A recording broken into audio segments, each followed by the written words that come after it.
lovely people, welcome back to another Writing Tip Tuesday. I'm Sammy and I'm a writer who likes to help other writers become better writers. This week I want to help you become a professional writer. By the term, literally meaning I get paid to write. Given that I have made money from writing for over a year now, almost 2, not consistently, I think that there's a lot that we can say about how one of us can make money being a writer in today's day and age. There are so many different methods, so many different routes, so many different marketable kinds of writing that if you are just comfortable playing with words and putting words down and putting them out and having them be read by other people, there are so many different ways that you can make money doing so. So I'm going to start with the first, which is the most obvious and the most difficult, which is writing and publishing a book. This is obviously the most time-consuming, the most labor-intensive form, I think, of making an income with writing because there are so many steps, like coming up with the idea for the book, outlining the book if you're somebody who outlines, writing the book, reading the book again and trying to be proud of yourself, but also being critical and making notes of what to edit, editing the book, reading the edit of the book, editing the book again, reading the book again, sending the book to an editor, sending the book to a proofreader, sending the book to get formatted, or formatting the book yourself, or sending it to a publisher, applying to publishers, submitting to publishers, all of that, there's a lot of steps. And several of those steps take months, and in some cases may take up to or over a year to finish. And that's not a problem if that's the only way that you want to make money writing. It's just the most obvious and the most difficult, in my opinion, from my experience, to be able to say I am a professional writer. The next, probably more obvious one is running a blog, which can be pretty much on anything. There are blogs about everything. A lot of people think that blogs are dead, but I can promise you that people are still reading blogs and blogs are still making an impact on the world in a way. It's just written differently than they were when they first started, which is a way of saying blogs are dead. Originally, they used to be like, oh, I'm gonna talk about my life and like it's my online journal entry. Nobody cares about those, unfortunately. But if you have an interest that other people may also be interested in, then you can write about that interest and offer your knowledge to help other people become better at that interest or learn different perspectives over that interest or whatever. Those kinds of blogs are absolutely not dead. People are always interested in learning new things about stuff that they are passionate about. And if you're passionate enough about it to run a blog, build a website, come up with an uploading schedule, write a blog regularly, post on Pinterest, keep those kinds of influxes of traffic coming, you can absolutely make money running a blog. It just takes quite a bit of effort, not quite as much as writing and publishing a book would, but it definitely does take constant attention and supervision. And it's not necessarily a way to make money quickly. It's not like a, hey, I set up this blog, the blog is up, I wrote 3 blog posts, now I'm making $100 extra per month. That's not how it's gonna work. It'll probably be like 50 cents at best when you first get started, and then gradually as time goes on, there's potential for it to be a sustainable income. But again, it takes a lot of effort. You would have to learn SEO for Google or for Pinterest and figure out what kind of marketing strategy you would want to use, what your niche is, and again, figure out that uploading schedule and make sure that you are writing good content to put out for that. There are so many resources though out there for how to create a successful blog. I would try to keep up with the ones that are making gradual changes with their programs or their lessons or whatever based on what Google's doing right now, what website analytics you need to pay attention to, what kinds of niches are paying the most, and how to run a blog properly in 2022 or whatever year it is that you are watching this video. So make sure that you are finding resources that are not based on an era that is long since gone, and you can definitely make money doing this. There's also a platform called Medium, which is a writing article kind of subscription platform that you can write pretty much anything that interests you on that website. And if it gets enough traction, the same way that YouTube videos do, you can get money from people reading it and people spending time reading your article. I know that there are a lot of qualifications and rules and guidelines that Medium has for you to be higher potential for making money through them, but you absolutely have to be a part of their partnership program. They really like it when you intermingle images into your text and cite those properly. And the more often that you upload to Medium, the more likely it is that you are going to get one of those viral posts and get followers who are interested in reading your writing. Again, it does take quite a bit of effort to have that upkeep and maintain your presence on that platform, but you don't have to design the website yourself. You don't have to market the website yourself. You can, of course, market your own posts and be like, hey, go read this on like your Twitter, your Instagram, or Facebook, or whatever, to get people to move to that, to show their platform that more people may want to read it. There are like a handful of people here on YouTube that do Medium and make a living off of Medium and make videos about how to maintain a Medium account. And I would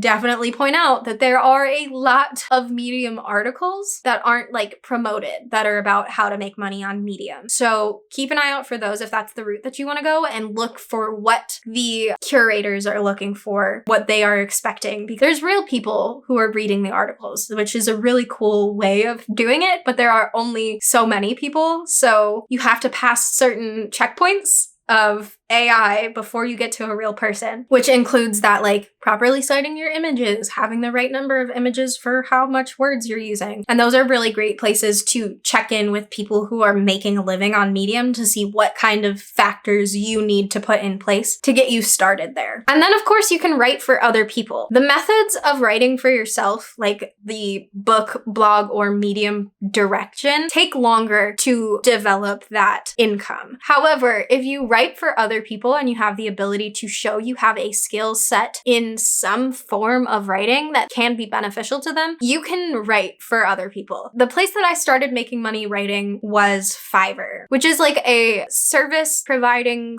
website that people offer a service on, and then you can pay them to perform that service. The old way of it working was that everything started at $5 and then went up in cost based on what you added, but you don't have to start at $5 depending on what you are offering. So I was able to put like my credentials, my college degree or whatever, and I uploaded some samples of my writing to my profile and created gigs based around writing. So I had that I would develop a short story based off of a sentence like direction that they wanted a story told, or I would edit people's writings to make them grammatically correct or offer feedback on them. I had a lot of screenwriting based gigs. I did a couple of like deep edits on other people's screenwriting stuff. I did several amazing. It was great. This was probably my favorite part of doing Fiverr gigs, but that's in my past now. But I would adapt a lot of people's like storytelling into screenwritten format, because not everybody knows how to format properly for screenwriting. And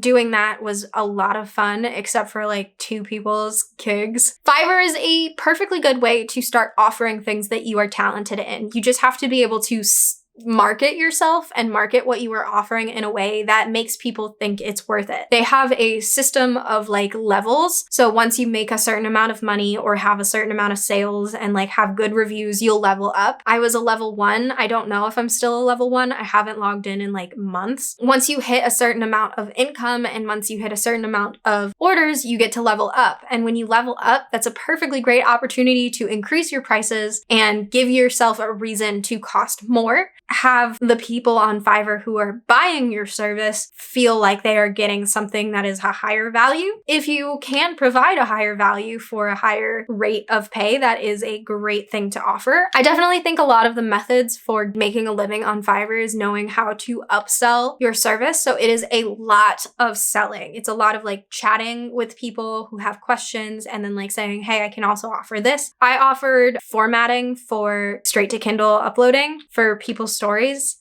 because it's super easy to do and they just didn't want to learn how to do it. So I downloaded the software and did it for them and sent them that file so that they could just upload it to their Amazon and start selling their book that I edited for them. So there's a lot of different ways to offer more things that will make you more money gradually. Fiverr does take a 20% cut of whatever income you make, so be sure to calculate that in.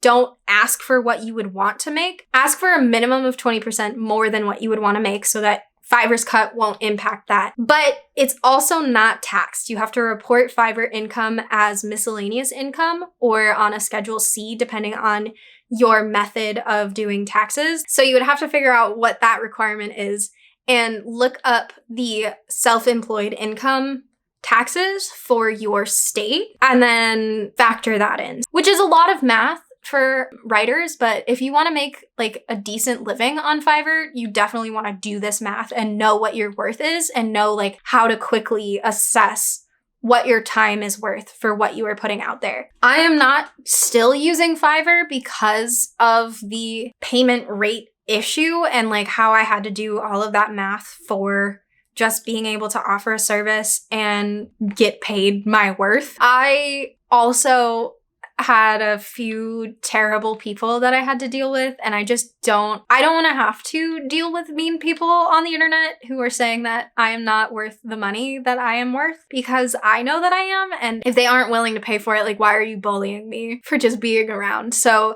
that is something that I ran into a lot of times, is that people are very rude. For every nice person, you'll get like 3 rude people. So if you are mentally and emotionally prepared to deal with that, Fiverr is a great place to start. If you're not, if you're burnt out from customer service, I don't think this is the route for you, because I was burnt out from customer service when I lost my momentum on Fiverr. But prior to that, I made like 2 months worth of income on Fiverr alone. So it's totally viable to make a living off of Fiverr. You just have to really put in the effort and the emotional energy into it. And then in terms of writing for other people as well, learning other techniques can also be super beneficial. And there are so many different platforms that can teach you all of these different kinds of writing techniques that people pay good money for just to have somebody who knows how to do it. So what I do right now for a living is I am a copywriter for dog-based businesses. And I actually bought a course by Sarah Turner, which I will link in the description down below. And I'll also link her channel up here. I started watching her YouTube channel and decided that this is kind of where I wanted to direct my attention, because it felt like the easiest way to move from the writing that I was doing into more marketable writing. Copywriting is writing sales content. So I write like blogs, Facebook and Instagram ads, email marketing sequences, product descriptions, stuff like that. And I do that for dogs because I love dogs. The 2 things that people think about when they think of me are like writing and dogs. So it's a perfect combination for me. I highly recommend her course because it teaches you not only how to copyright, but how to start a business in copywriting. And you get this fantastic Facebook community of people who are there to like help you learn. And if you run into big problems that you don't know how to handle, you've got this amazing support network behind you. And it thoroughly helps combat imposter syndrome. Because if I don't know how to do something, I can just shoot a message into the Facebook group and be like, hey, has anybody done this? And somebody will tell me, or just looking through past posts in that Facebook group has given me answers that I've been looking for. Sarah Turner's also a really active member in the Facebook group. Like, she's not just, I made this course and now I'm gonna stop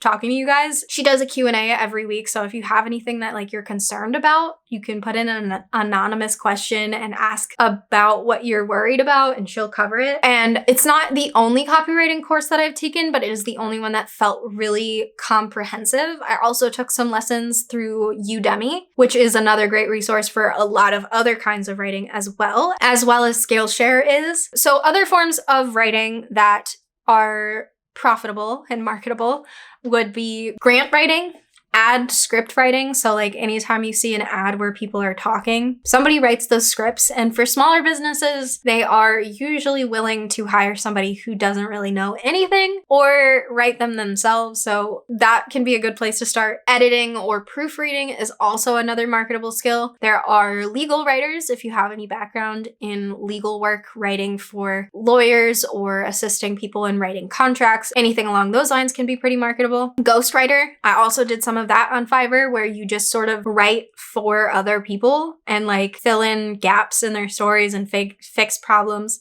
in their books and stuff like that for them. That can be a really like good paying marketable skill. You can be an essay tutor, which I would think would be more along the lines of a side hustle, because of the people who are writing essays are typically not those that have a lot of money. But if you are really great at writing essays and you are able to like market that in some form, you can definitely make some money off of that skill on top of whatever other income source you have. You can also write query letters for other authors, people who are like ready to submit a book but don't know how to write their query letter. All of these are services that I've seen on platforms like Fiverr or Upwork, which is another similar platform. It's a little bit more technical to use, and it's usually business people rather than like your average Joe off the street who wants somebody to write a story. And of course, you can build your own website and offer this yourself and market yourself through your own methods. Every one of those services require learning and cultivating a new skill, marketing yourself in some form, if that's making sure that your profile is great on Fiverr or Upwork, or developing a website yourself. You have to be able to reach out to people in some form and be like, yes, I know what I'm worth. I know what I'm offering. Being able to do that is super important. And you have to have commitment, because it's going to take a while to learn and become confident in the skill. And by confident, I don't mean, yes, I know how to do everything that'll come up. I mean, I know that I can figure out how to do everything. I know that if I take the time to learn what I need to learn in the moment, if I take the time to research what I don't know, I will figure it out. That's the kind of confidence I mean. If you wait to be